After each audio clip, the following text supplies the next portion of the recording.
is the name of the game. Pakistan Navy is already exploring our potentials in blue economy, but they've already had an initial investigation through Chinese companies which have great experience in this field. It is a iron resolve of the government of Pakistan along with armed forces and all law enforcing agencies to fight this menace of terrorism with full commitment of Pakistan to fight terrorism, completely defeat it, rather erase it from the face of Pakistan. That's our commitment, inshallah.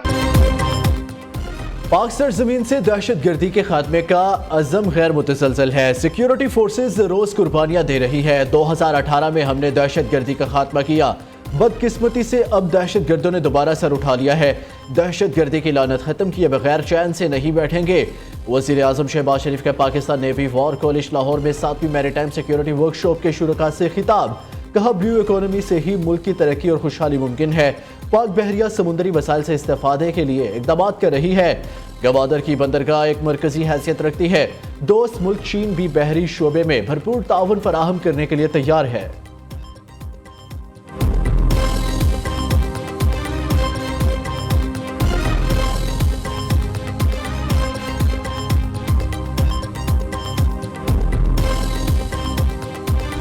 हमारे लिए election धांधली का election है। ये हुकूमत भी कोई कानूनी हुकूमत नहीं है, बस एक जबरदस्ती वाली हुकूमत है। अगर कोई तब्दीली आएगी हम उसका हिस्सा नहीं होंगे। इसके अलावा हमारा वही मौक़िफ़ पार्लियामेंट के बारे में और हुकूमत के बारे में होगा। दीनी मदारस के हवाले से जो बिल है, इस बारे में हमारा कोई आपस में न मुआहिदा है न दूसरे के साथ कोई कमिटमेंट है, लेकिन हम अपना फैसला अपने प्लेटफार्म से बड़े कुव्वत के साथ करेंगे। जाहिर है जी कि तो इलेक्शन से पहले जब PDM की हुकूमत बनी थी, जरदारी साहब खुद जो है बड़े स्टेक होल्डर थे, उस वक्त इत्तेफाक राय के साथ यही ड्राफ्ट हुआ। सुबह में तो हुकूमत नाम की कोई चीज नहीं है, कोई रिट नहीं है, बस कुर्सी पर बैठने को काफी समझते हैं। इस स्टेटस से आगे सोच ही नहीं है, न इंतजामी सलाहियतें हैं, न क़याम अमन के लिए कोई पेशरफ्त है। क्यों गवर्नर को इजलास बुलाना पड़ा? मदारिस बिल क्यों मंजूर नहीं हुआ? मौलाना फजलुर रहमान सीखपा मदारिस रजिस्ट्रेशन बिल का फैसला कुव्वत से करने का अल्टीमेटम दे दिया। साथ ही वाज़ेह किया, कोई तब्दीली आई तो हम इसका हिस्सा नहीं होंगे। सरबरा JUI ने सवाबी में मीडिया से गुफ्तगू में कहा, मदारिस बिल मंजूर ना होना बहुत बड़ी ज्यादती है, मुल्क की सियासत में अदम एतमाद का सबब बनेगा। बाकायदा मुज़ाकरात में सारी चीजें तय हुई। जरदारी साहब इसमें खुद स्टेक होल्डर थे, आज कहां से इतराज़ात आ गए? इसे बदयानती ना कहें तो क्या कहा जाए? एक फोन कॉल पर फैसले में कैसे लचक दिखा दे। लॉन्ग मार्च का फैसला नहीं किया, इतवार को बताएंगे।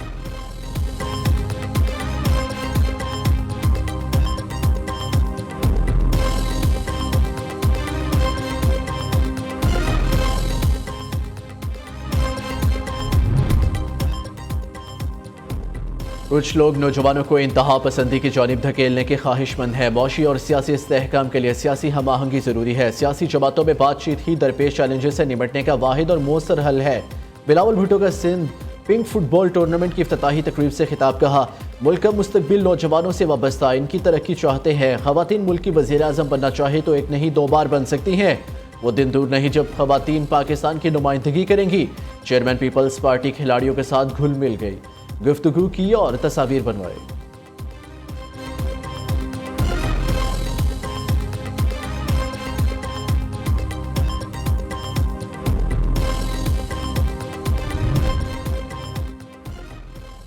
चीफ जस्टिस याहिया अफरीदी की 26वीं आईनी तरमीम पर फुल कोर्ट बनाने की मुखालफत। जुडिशल कमीशन में चीफ जस्टिस की राय को अक्सरियती मेंबरान ने सपोर्ट किया।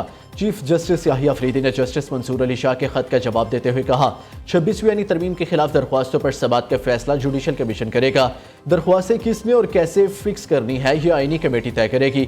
जुडिशल कमीशन को 26वीं तरमीम को ज़ेर बहस लाने का हक हासिल नहीं। आईनी मुकदमात समाअत के लिए मुकर्रर करने का इख्तियार आईनी बेंच कमेटी के पास है।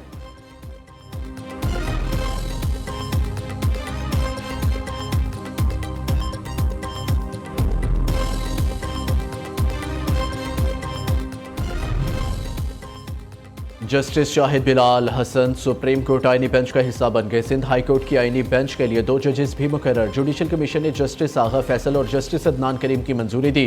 पेशावर हाई कोर्ट में आईनी बेंच के लिए 3 एडिशनल सेशन जजेस और 6 वकला के नामज़द हो रहे। सिंध और पेशावर हाई कोर्ट्स जजेस की नामजदगी का मामला 21 दिसंबर तक मौखर। एडिशनल जजेस की नामजदगियों के लिए आखिरी तारीख में 10 दिसंबर तक तोसी। 15 दिसंबर को जुडिशल कमीशन रूल्स का मुसविदा तैयार करके अरकान के साथ शेयर किया जाएगा। जुडिशल कमीशन इजलास का एलामिया जारी कर दिया गया।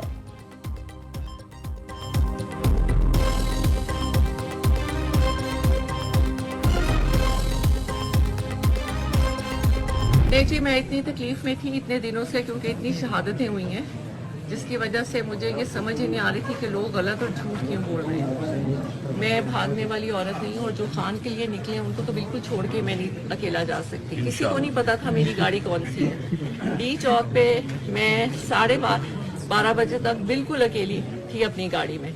उसके बाद बहुत सी गाड़ियाँ जो आई थी वो उसके बाद आई थी, क्योंकि वो डी चौक ज़बरदस्ती खाली करा रहे थे। जी तो बिल्कुल। बीबी वहां से नहीं हटी थी क्योंकि खान ने नहीं कहा था कि हटना है। मैंने सबको कहा था कि मुझे अकेले नहीं छोड़ना, लेकिन सबने मुझे अकेले छोड़ दिया था और मैं वहां बिल्कुल अकेली थी। ये सिर्फ मैंने आपको बताना है कि बीबी वहां अकेली थी और सब छोड़ के जा चुके थे। जो वहां जबरदस्ती रोड खाली करा रहे थे वो खुद भी गवाह हैं। डी चौक में अकेला छोड़ने फरार के बयानात देने वालों के खिलाफ कार्रवाई होगी। बानी पीटीआई की अहलिया बुशरा बीबी ने वाजे कर दिया। 4 सदा में कारकुनों में चेक की तकसीम के बाद गुफ्तगू करते हुए कहा, डी चौक में अकेला छोड़ दिया गया, किसी को नहीं पता था मेरी गाड़ी कौन सी है, वहां से नहीं हटी, भागने वाली औरत नहीं। बानी के लिए निकलने वालों को कभी अकेला नहीं छोड़ सकती। रोड खाली कराने वालों समेत बहुत से लोग गवाह हैं।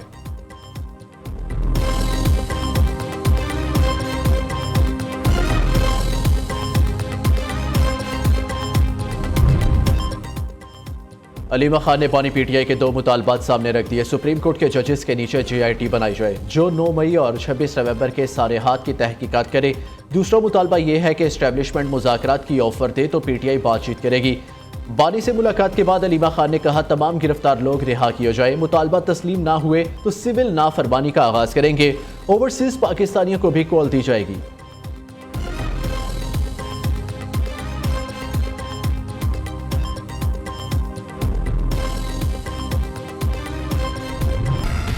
उमर अयूब, राजा बशारत समेत 5 गिरफ्तार। पीटीआई रहनुमा इंसदाद दहशत गर्दी अदालत से रिहा। दौरान समात जज अमजद अली शाह का पुलिस पर इज़हार बरहमी कहा, पेशावर हाईकोर्ट से जमानत के बावजूद क्यों गिरफ्तार किया। 5 पुलिस अफसरान को तौहीन अदालत का नोटिस जारी कर दिया। अपोजिशन लीडर उमर अयूब ने मीडिया से गुफ्तगू करते हुए कहा, पेशावर हाईकोर्ट का बेल ऑर्डर मौजूद है, हमें पुलिस लाइन्स में गैर कानूनी तौर पर हिरासत में रखा गया। बाबर अवान कहते हैं, बानी पीटीआई माइनस नहीं होगा, पूरी कौम को जंग के लिए मत ललकारा जाए।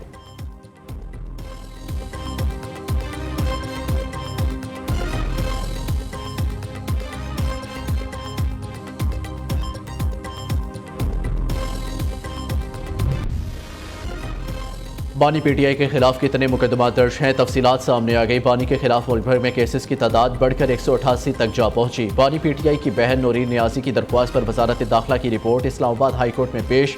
पंजाब में बानी पीटीआई के खिलाफ 99, इस्लामाबाद में 76 मुकदमा दर्ज। खैबर पख्तूनख्वा में 2 FIA में 7 केसेस और इंक्वायरीज ज़ेर अल्तवा है। नैब में 3 तोशाखाना फौजदारी केस में सजा के खिलाफ बानी पीटीआई की अपील ज़ेर अल्तवा है।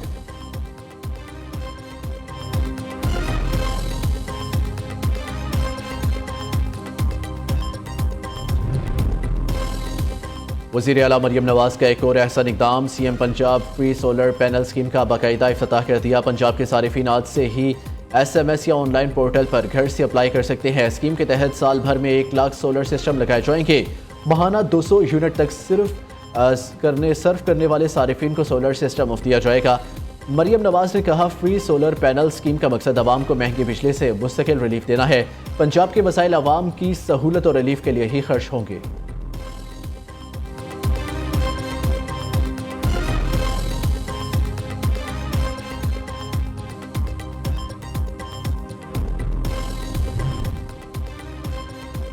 नेपरा ने 3 माह के लिए वफाकी हुकूमत के विंटर पैकेज की मंजूरी दे दी। घरेलू सारिफीन को गुज़िश्ता साल की निस्बत इजाफी बिजली इस्तेमाल करने पर 26 रुपये यूनिट तक बचत होगी। विंटर पैकेज से सनती सारिफीन भी मुस्तफीद हो सकेंगे।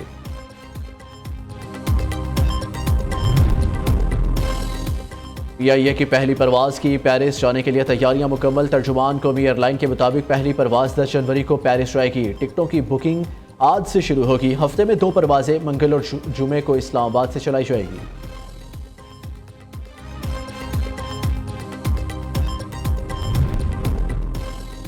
पाकिस्तान के प्रॉपर्टी टाइकॉन और मारूफ कारोबारी शख्सियत मलिक रियाज का दुबई साउथ में जदीद तरीन शहर बनाने का ऐलान। बहरिया टाउन और दुबई एविएशन सिटी के दरमियान मुआहदे पर दस्तखत हो गए।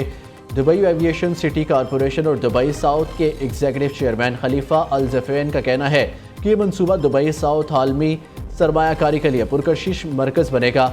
बीटी प्रॉपर्टीज़ के ग्रुप CEO अहमद अली रियाज मलिक का कहना है कि इस मंसूबे से रिहायशियों को मिसाली तर्ज ज़िंदगी फराहम करना अव्वलीन तरजीह है। बहरिया टाउन के लिए मंसूबे से पाकिस्तान की तामीराती सनत को आलमी सतह पर पजीराई होगी।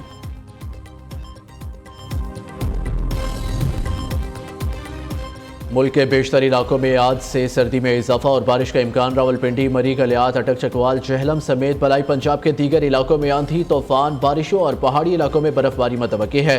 रिपोर्ट के मुताबिक सर्दी में इजाफे के साथ कई मुकामात पर धुंध भी पड़ सकती है। मुकामी अफराद और सयाहों को मरी का सफ़र करने से पहले इलेक्ट्रॉनिक, प्रिंट और सोशल मीडिया से मौसमियाती सूरत हाल से आगाही हासिल करने की हदायत।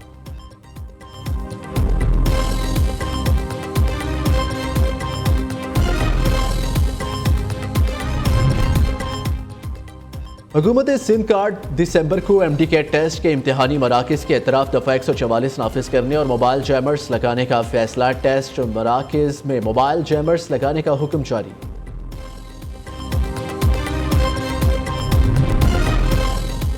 कराची के एक्सपो सेंटर में 3 रोज़ा फर्नीचर नुमाइश शुरू हो गई। मुख्तलिफ अक़साम के जदीद और क्लासिक फर्नीचर नुमाइश के लिए रखा गया। शहरियों का भरपूर दिलचस्पी का इजहार।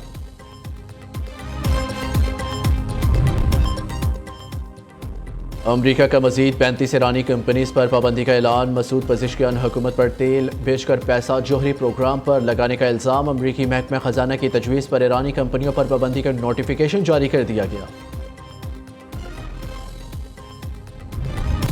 और कराची आर्ट्स कौंसिल में 70वीं उर्दू कॉन्फ्रेंस का मेला अपने जौबन पर। दूसरे रोज़ मुख्तलिफ मौज़ूआत पर मुश्तमिल 19 सेशंस मुनक़िद हुए। अदबी मेले में 70 की दिहाई में बनने वाली फिल्मों का कॉर्नर ख़ुसूसी तवज्जो का मरकज़ रहा।